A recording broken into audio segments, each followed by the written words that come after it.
à siège. Les locaux du parti Univers à Yaoundé où devait se tenir une conférence de presse.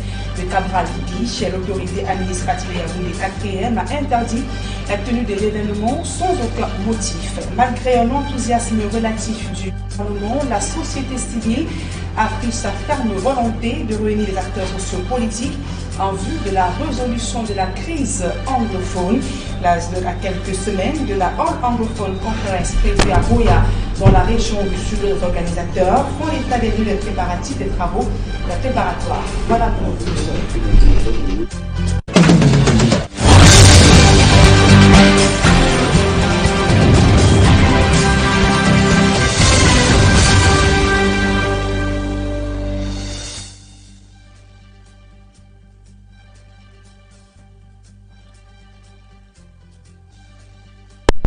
Et opinion de tous les anglophones.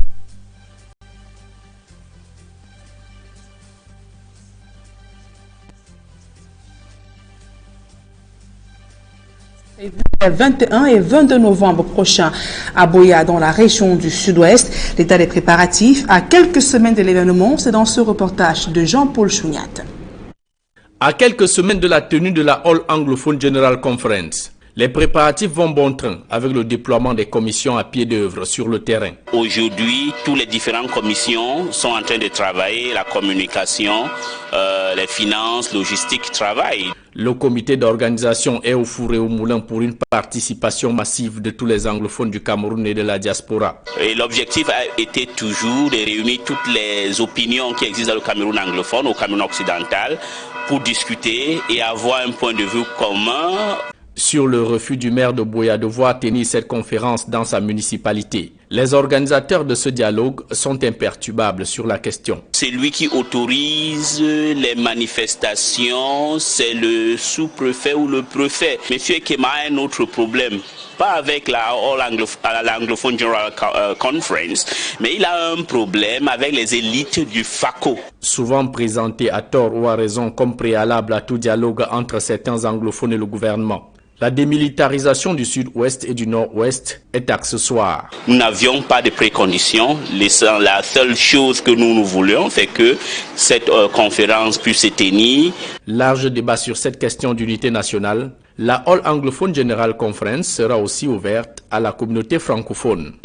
Paul Abini avait toujours dit que pour que la paix vienne au Cameroun, il est nécessaire qu'on ait un second Fumban Conference, donc rediscuter la forme de l'État. Il n'y a pas d'État parfait dans le monde. Nous sommes tous imparfaits, le gouvernement et nous-mêmes qui vous parlions. De cette rencontre prévue du 21 au 22 novembre 2018, les initiateurs à la manette, à l'instar des acteurs de la société civile, la Presbyterian Church in Cameroun, le cardinal Christian Toumi, les prêtres et imams des régions anglophones espèrent trouver des solutions durables pour un retour à la paix dans une zone vidée de sa population et dévastée par 2 années de conflits armés entre les sécessionnistes et les forces de sécurité. Innocent Abega et Jean-Paul Chouniat qui revenaient donc sur l'état des lieux des préparatifs de la All Anglophone General Conference prévue les 21 et 22 novembre prochains à Boya dans la région du sud-ouest Cameroun. Autre actualité dans ce journal, les forces de l'ordre prennent d'assaut les bureaux du parti Univers à Yaoundé où devait se tenir une conférence de presse donnée par Cabral Libi. Les forces de l'ordre ont bloqué l'accès à l'immeuble. Le sous-préfet de Yaoundé 4e a donc interdit la manifestation dans un arrêté sans aucun motif pour justifier l'interdiction. Cabral Libi a fait savoir qu'il utilisera d'autres canaux pour dévoiler le contenu de sa conférence de presse. Et alors que se célèbre ce jour, ce mercredi, la journée internationale des Nations Unies, les réactions de la communauté internationale sont diversement appréciées après la réélection de Paul Biya à la tête du Cameroun. La grille de lecture, c'est dans ce reportage de Guizou. Après la publication des résultats de l'élection présidentielle du 7 octobre dernier, les réactions de la communauté internationale sont attentivement scrutées par les différents camps. Les Nations Unies, en tant qu'organisation dont la journée internationale vient d'être célébrée, n'ont pas été partie prenante à ce scrutin et n'ont donc rien dit au sujet de celui-ci. Par contre, certains autres membres de la maison ONU se sont déjà exprimés sur l'élection présidentielle de 2018 au Cameroun. Explicite, la France adresse, via le Quai d'Orsay et non pas l'Élysée, ses vœux de réussite au président Paul Biya, tout en relevant aussitôt qu'il lui incombe de satisfaire les aspirations légitimes du peuple camerounais à la sécurité, à la prospérité et à la pleine expression des libertés. Si Paris dit noter avec satisfaction que le scrutin s'est déroulé dans le calme, il regrette aussitôt que nombre d'électeurs n'aient pas pu exprimer leur choix dans le nord-ouest et le sud-ouest. Mettant l'accent sur la crise anglophone, la France appelle à un dialogue inclusif dans ces différends. En revanche, du côté des États-Unis et de la Grande-Bretagne, c'est la circonspection qui transparaît. Washington préfère féliciter le peuple camerounais pour la tenue de ce scrutin et s'appesantit davantage comme Londres sur la nécessité de solutionner la crise anglophone. Une question qui serait sur le point de prendre une tournure inattendue, l'administration de Trump n'excluant pas de la soumettre à l'examen du Conseil de sécurité de l'ONU. Devant une telle éventualité, il y a à s'interroger si Moscou et Pékin feront alors jouer leur droit de veto pour voler au secours de Yaoundé. Au Cameroun, le temps semble venu de compter ses amis sur la scène internationale. Mais donc de suivre là donc les réactions, notamment celle de la France qui regrette que de nombreux Camerounais n'aient pas pu exprimer leur vote le 7 octobre dernier dans les régions du nord-ouest et du sud-ouest Cameroun. Ces réactions de la France figurent dans un communiqué du ministère des Affaires étrangères. La synthèse de ce communiqué dans ce reportage de Sylvestre Zangao. C'est par le Quai d'Orsay, le ministère des Affaires étrangères, que la France a choisi de s'exprimer au sujet de la réélection de Paul Biya à la présidente de la République du Cameroun. En gras, sur le site de l'ambassade de France au Cameroun, on peut lire. La France adresse ses vœux de réussite au président Biya pour ce nouveau mandat afin de satisfaire les aspirations légitimes du peuple camerounais à la sécurité, à la prospérité et à la pleine expression des libertés. La France appelle au maintien du climat apaisé qui a encadré l'élection présidentielle et au respect des procédures légales si des contestations des résultats devaient avoir lieu. La crise anglophone est également mentionnée et à ce sujet, la France affirme regretter que de nombreux Camerounais n'aient pu exprimer leur choix, notamment dans le nord-ouest et le sud-ouest du pays. La préoccupation sur l'instabilité dans les régions anglophones du Cameroun était déjà évoquée au mois de juillet dernier par Emmanuel Macron en visite au Nigeria. Le Cameroun a clairement un défi qui est la cohésion, la stabilité de l'État. Nous savons les tensions qu'il y a dans la région anglophone. Je pense que la stabilité va aussi vers la reconnaissance des éléments de pluralisme, parfois de décentralisation qui permettent de régler ces problèmes et ces tensions. Pour demander l'annulation du scrutin, des candidats à l'élection présidentielle du 7 octobre, tels que Joshua aussi, se sont appuyés sur cette situation de crise dans le nord-ouest qui n'a pas permis à de nombreux habitants d'exercer leur devoir civique. Le Premier ministre Philémon Yon représentera le chef de l'État Paul Biya au sommet extraordinaire des chefs d'État de la CEMAC qui s'ouvre ce jeudi à N'Djamena, la capitale du Tchad. Les chefs d'État devront passer au scanner la situation économique et financière de la sous-région Afrique centrale. Précisons que ce sommet se tient après l'annulation des réunions statutaires de la CEMAC du côté de Malabo en Guinée équatoriale. Toute autre chose à présent, la convention collective de la manutention portuaire a mal à son application. Syndicats de travailleurs et patronat se regardent en chien de faïence.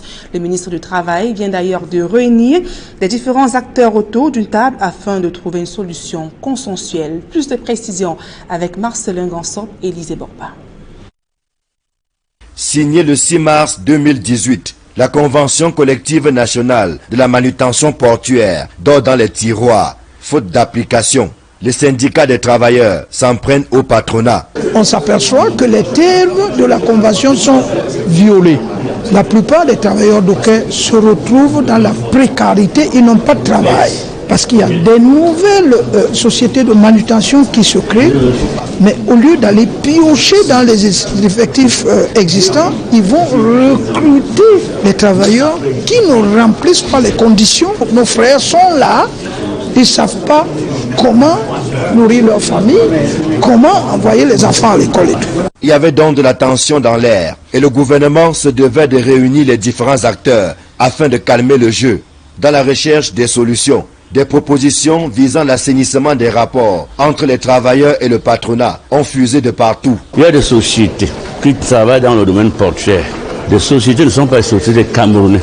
Nous appelons l'État personnellement à revoir certaines situations au niveau du port. On ne donne pas l'entrée et la sortie d'une maison à quelqu'un. C'est de ça qu'il s'agit. C'est très profond. J'ai toujours dit ça, j'ai dénoncé. Il n'est pas concevable aujourd'hui que le quai 52 qui est Simenka, qu'il n'y ait pas de main-d'œuvre docker là-bas. C'est pour ça que j'ai dit au ministre qu'il faut élargir le périmètre et l'assiette de bassin d'emploi portuaire. Le domaine portuaire est si large qu'on peut tirer le flux à l'extérieur. En réalité, à travers le décret portant organisation portuaire, la main-d'œuvre docker devait travailler là-bas. Au bout de près de 3 heures d'échanges houleux, le ministre du Travail et de la Sécurité sociale a réitéré l'obligation des parties à respecter scrupuleusement la Convention collective nationale de la manutention portuaire. Grégoire Ouna a encouragé les partenaires sociaux à mener une réflexion responsable sur le recrutement et l'encadrement des dockers en vue de l'optimisation de leur travail. La porte du dialogue social, a-t-il conclu, reste ouverte afin d'instaurer durablement un climat d'apaisement. Ouvrons à présent le chapitre santé de ce journal. Le Cameroun est hors danger face à la poliomyélite, mais reste sous surveillance à cause de la mobilité des personnes d'un pays à un autre. Des multiples campagnes de dépistage contre le poliovirus sauvage organisées au Cameroun peinent à réduire à néant la maladie, constat fait en ce jour de célébration de la journée de lutte contre le poliovirus sauvage ce mercredi. Le reportage de Mathilda Kemazo et Flavien Valondongo. Des personnes à mobilité réduite sont sans doute pour la plupart des victimes de la poliomyélite. Cette maladie qui paralyse les membres inférieurs des tout-petits a fait l'objet des attentions du ministère camerounais de la Santé durant plusieurs années. Avec le dépistage de quelques cas de polio qui ont circulé dans le Cameroun, on a organisé plusieurs campagnes pour pouvoir limiter la chaîne de transmission du virus. Le vaccin contre la polio a été introduit et ceci a permis de diminuer d'une manière très considérable le nombre de cas de poliomyélite. Des campagnes de sensibilisation organisées au Cameroun et parfois de manière synchronisée avec des pays voisins ont permis de réduire le risque de cette pathologie qui reste sous surveillance. La polio demeure un risque pour le Cameroun, surtout que nous avons dans les pays voisins du Cameroun, on a souvent des cas des cas qui ont été détectés et avec la mobilité des personnes, il est possible que le virus passe d'un pays à un autre. Et c'est pour ça que nous sommes continuellement en surveillance. Dans la région du littoral, la surveillance épidémiologique reste de mise selon le personnel médical qui marque un arrêt ce 24 octobre 2018 qui est une journée consacrée à la lutte contre le poliovirus sauvage. Ce n'est pas une journée de trop. Il faudrait que les populations sachent que nous avons une maladie qui est très dramatique puisque les séquelles sont irréversibles. On est paralysé toute la vie. Et ce n'est pas bon que nous ayons dans notre pays des citoyens qui soient paralysés. Des citoyens paralysés à cause du virus de la polio, on compte de moins en moins depuis quelques années au Cameroun. Reste que le pays parvienne à respecter et surtout améliorer le système de surveillance épidémiologique pour espérer rentrer dans la liste des pays hors de danger du poliovirus sauvage par l'Organisation mondiale de la santé et des instances agréées. L'actualité hors de nos frontières à présent. La République démocratique du Congo prépare les élections générales prévues en décembre prochain. La Commission nationale indépendante est sous le feu de critiques après de nouvelles machines à voter qualifiées par l'opposition de machines à tricher. En Guinée-Conakry, une marche convoquée par l'opposition a dégénéré. Plusieurs manifestants ont été grièvement blessés. Le rendre de l'actualité internationale avec Gladys Didi. L'élection présidentielle en RDC se déroulera le 23 décembre. Les nouvelles machines importées de la Corée du Sud sont arrivées. Les fonctionnaires locaux ont même eu le droit à une démonstration du matériel. Un effort de pédagogie alors que la CENI n'arrive toujours pas à convaincre les partis de l'opposition du bien fondé de ces machines soupçonnées de permettre des fraudes. Il n'y a eu aucune solution à ce jour. Nous avons prévu de nous rencontrer. Il y aura d'autres réunions, mais moi j'ai j'ai peur. Nous sommes à 80 jours des élections. Alors toutes ces réunions vont aboutir à quoi? La méfiance des opposants s'étend aussi au fichier électoral, car des milliers d'inscrits l'auraient été sans empreinte digitale. Les élections présidentielles, législatives et provinciales sont prévues le 23 décembre. Mais pour le moment, l'ambiance est très tendue. En Guinée-Conakry, c'est une marche de l'opposition qui a été réprimée par la police. L'ancien Premier ministre Cellou Dalein Diallo, principal opposant du président Alpha Condé, est sorti pour énoncer ses revendications malgré l'interdiction du gouvernement. Depuis juillet, toute manifestation est interdite, ce n'est pas acceptable. C'est en voiture et à moto que les manifestants ont tenté de prendre la rue. Mais ils n'ont pu faire que quelques mètres. Rapidement, ils ont été dispersés par des gaz lacrymogènes. Plusieurs personnes ont été blessées. Parmi elles, le chauffeur de Cellou Dalein Diallo. Depuis 3 jours, je recevais des SMS d'amis qui me recommandaient de ne pas sortir aujourd'hui parce qu'il y aurait une tentative d'assassinat contre ma personne. Malgré tout, l'opposition en Guinée-Conakry se félicite de cette journée, même si la marche n'a pas eu lieu. L'actualité sportive à présent, un expert consultant de la Confédération africaine de football est au Cameroun. Frédéric Gico, c'est son nom, anime depuis ce matin au Palais Polyvalent des Sports de Yaoundé un séminaire sur la sécurité pendant la CAN 2019 ouvert par le ministre des Sports et de l'Éducation physique, président du comité local d'organisation de la CAN 2019, est ouvert aux responsables des commissions du comité central d'organisation et des comités de site concernés à titre principal par les questions de sécurité. Ce séminaire se tient en prélude à la visite d'inspection de la commission sécurité de la CAF prévue du 27 octobre au 1er novembre prochain au Cameroun. Écoutons à présent à ce sujet cette réaction d'Irène Patience Essungou, rapporteur du comité des sites dans la ville de Douala. Elle est au micro d'Equinox Télévision. La sécurité est très importante pendant l'organisation des grands événements. Qui plus est, la CAN Total 2019. Tout le monde sait que quand on organise un événement sportif, la sécurité d'abord, sécurité toujours. Donc nous qui sortons de nos sites, nous venons nous imprégner. Nous aurons donc implémenté tout ce qu'on aura appris ici aujourd'hui pour que cette sécurité soit effective sur nos sites. De l'information à caractère commercial à présent, Orange Cameroun s'ouvre aux jeunes élèves et étudiants. C'est à la faveur du Salon pour la promotion des études françaises, dont la 7e édition s'est ouverte hier à Yaoundé. Pendant 3 jours, l'entreprise citoyenne va donc édifier le public sur les opportunités d'emploi qu'elle offre. Reportage. C'est la 7e édition du Salon pour la promotion des études françaises. Un rendez-vous que Orange Cameroun ne pouvait manquer sous aucun prétexte. Alors Orange Cameroun, depuis 7 ans aujourd'hui, puisque nous sommes à la 7e édition, encourage et soutient le salon pour la promotion des études françaises. Donc il s'agit pour nous de venir parler aux étudiants et aux élèves des différentes possibilités d'évolution au sein d'Orange Cameroun, de leur parler de nos métiers et de discuter avec eux également des débouchés que peuvent avoir leurs filières au sein de notre entreprise. À peine ouvert, le stand de Orange Cameroun ne désemplit pas. Parmi les premiers visiteurs, le ministre de l'Enseignement supérieur, le professeur Jacques Famdongo et l'ambassadeur de France au Cameroun, Gilles Thibault, pour ne citer que ces 2 personnalités qui ont ouvert le bal d'une fréquentation à forte dose. Nous avons un certain engouement de la part des étudiants, en plus avec la communication qui a été faite non seulement par Orange mais également par l'équipe de l'Institut français. Nous sentons véritablement la présence des jeunes et bien sûr surtout leur volonté de pouvoir comprendre ce à quoi aboutiront leurs études une fois qu'ils les auront terminées. Il y a donc matière à échanger et les visiteurs de plus en plus nombreux sont servis. La plupart des préoccupations que l'on peut avoir des étudiants, c'est de savoir, voilà, aujourd'hui je fais informatique, qu'est-ce que ça peut donner au sein d'Orange Cameroun ? À quel métier est-ce que je peux prétendre chez Orange Cameroun?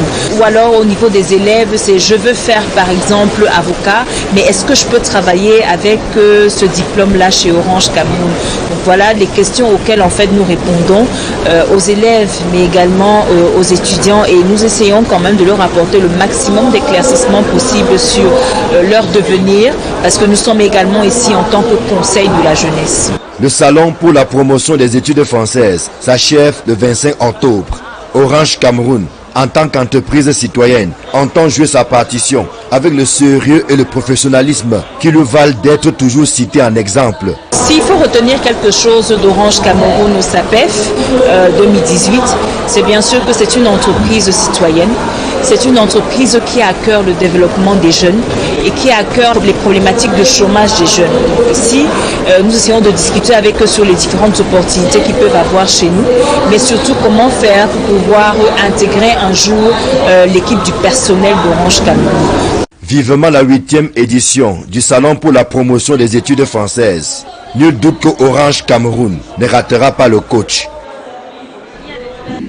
Mesdames et messieurs, c'est ici que nous mettons un terme à ce journal. Merci pour votre aimable attention. Dans un instant, le débrief du journal avec Serge Alain Otto et ses invités sur le plateau d'Equinox Soir. Serge Alain Otto. Voilà, retour sur la conférence de presse interdite du candidat Cabral Liby ce jour, cet après-midi à Yaoundé. Et aussi, nous allons évoquer ces félicitations du Quai d'Orsay au président Biya. En lieu et place, peut-être. On va comprendre pourquoi. Comme vous l'avez dit dans votre journal Nadine Yambou, pourquoi pas l'Élysée. On va comprendre tout cela dans le débrief. Bonne soirée à vous, Nadine Yambou. Bonne soirée à vous, Serge Alain Otto, ainsi qu'à vos invités. Voilà, madame, monsieur, dans un instant, le débrief, toujours en compagnie des 4 invités.